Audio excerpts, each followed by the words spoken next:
Did you get all that? Paul has a writing style that has always seemed rather disorganized to me. I think he's difficult to read.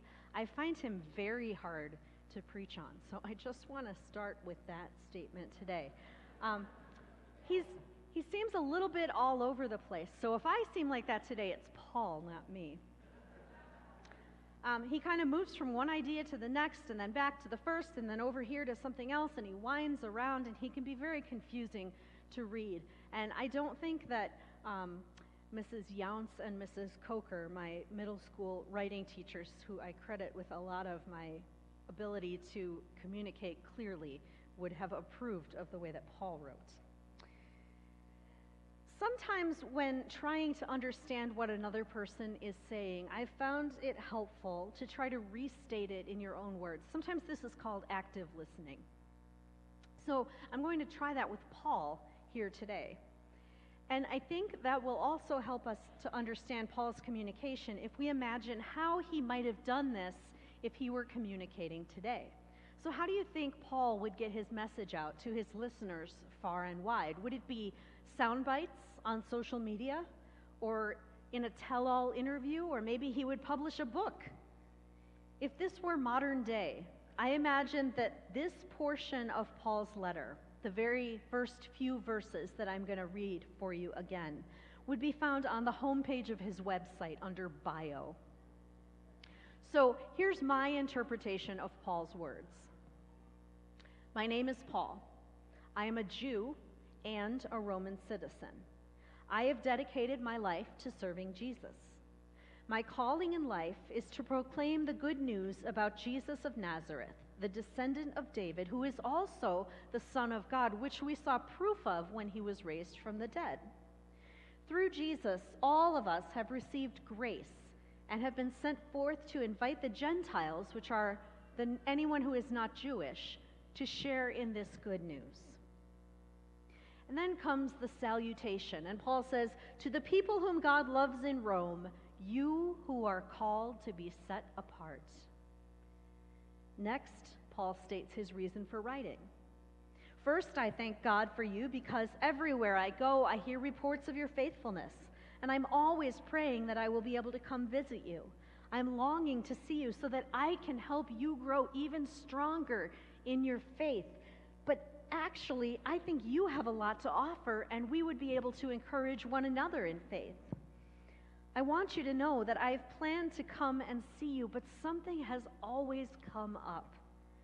I spend my time visiting different communities because I owe a debt of gratitude to God, which I must pay by spreading the good news to all the Gentiles, among all the Greeks and beyond.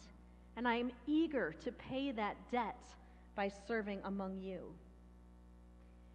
And then we get to the introduction of Paul's philosophy, or his belief statement. And he says, "I am not ashamed of the gospel. On the contrary, I am proud. I am bursting to share with everyone that God has the power to save all people, and that the God of Abraham, Isaac, and Jacob now extends the promise to non-Jews." And then Paul quotes from one of the prophets whom his fellow Jews would have known well. And the prophet's name is Habakkuk. And if you were here last fall, you may have been here on the day when our youth led worship, and they talked about the prophet Habakkuk. So I will never forget the story of Habakkuk. And the prophet Habakkuk wrote, "The proud do not have a right spirit in them, but the righteous live by faith."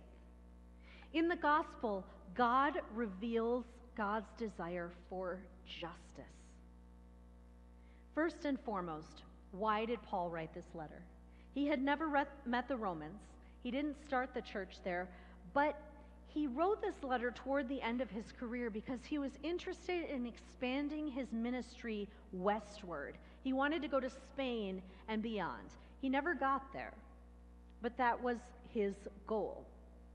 In order to do so, Paul needed an in with the church in Rome. And not to say that Paul had an ulterior motive, but I think it helps for us to know this background so that we can better understand the structure and the content of his letter. So the introduction, which we read the first 17 verses of, sets up the rest of Paul's letter, which we're going to be reading a little bit more of over the next 2 weeks. The main focus of the letter to the Romans is Paul's articulation of his message. So when Paul talks about the gospel, what does he mean? He often teaches by pointing out the negative. So he'll tell us what the gospel is not. Now, the gospel is not a power that seeks more power for itself. The gospel does not have as its goal to take power, but to give power. God does not do unto us as we have done unto God. God does not reject humanity, even though we have repeatedly rejected God, even though we have denied God's care for us, even we have denied God's very existence. But God does not abandon us. God rescues us from the power of darkness and transfers us into the realm of light. We are adopted into God's own family. By God's power, we become children of God. Paul quotes from Habakkuk while he's exhorting his listeners to live by faith. He says, the one who is righteous will live. And when he's talking about life, when Habakkuk originally was talking about life, and when Paul is talking about life, he's talking about abundant life in God. Life that is possible and available to us only because God invites us to it. And we call that grace. And to accept that invitation requires us to have faith in it. Therefore, the gospel is the power of God that saves all humanity by grace through faith. And that should sound familiar to you. This letter of Paul's to the Romans changed Martin Luther's life. And his study and interpretation of it changed the church forever. It refocused our understanding of the good news and transformed the way that we communicate the message.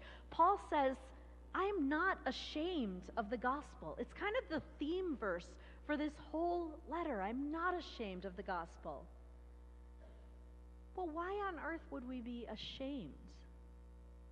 William Sloane Coffin tells the story about his experience of working in an academic community alongside professors who accused Christians of being harsh, judgmental, moralistic, hypocritical, non-thinking, the most negative traits that the church has portrayed from time to time. And Coffin tells the story of asking his colleagues, why is it that when you critique art and music, you use the very best examples, but when you judge Christianity, you do so from the worst examples? For whatever reason, this is the case, and I think instead of sitting here and lamenting the unfairness of it, let's counteract it. When are we proud of the gospel? When does the church show up? As you gather for worship, we have some slides that run up here, and we have announcements about what's going on in the church here at Emmanuel, and in the wider world. And one of them is about Lutheran disaster response. And it talks about the fact that they are some of the first on the scene and the last to leave when disaster strikes. That's an example of the church getting it right. The church was the first organization that started hospitals to care for the sick. And it's a tradition that still carries on today. That's an example of the church getting it right. The church has provided sanctuary throughout history for those who need it. The church has a reputation for feeding the hungry, for welcoming outsiders. The gospel is the power of God at work in the world to fulfill human need and to ease human pain. This is the kind of work that we are to be about. This is the kind of work that Paul had heard was happening among the Romans. Our words and our actions communicate the gospel and its power to the people who need to hear it the most. And Paul and his contemporaries told each other what was going on by writing letters. And maybe some of you still write letters today, which is wonderful. What are other ways that we can share the power of the gospel at work in our world? How can we tell those stories? We live in an age where we have so many tools at our disposal. We should be able to flood the world with these stories. Share them. Share your stories of the gospel at work, of God's power at work among people. Share them on our Facebook page. We have this new online directory that I know 12 new people joined yesterday at our technology workshop. You can log on there and keep in touch with one another, but also with what's happening here at Emmanuel and what's happening in the world and how we're interacting with it. We have a brand new website that has had a ton of work done on it. I encourage you to log on to find out the latest things that are happening at Emmanuel and beyond. And then to share your stories as well, to help us spread the gospel. Because the more we share the gospel and the power of its impact in our lives, the farther it will spread. Paul said that the church in Rome was known throughout the world for its faithfulness. So I say to you, let's continue to tell the story as we share the gospel in our community and beyond.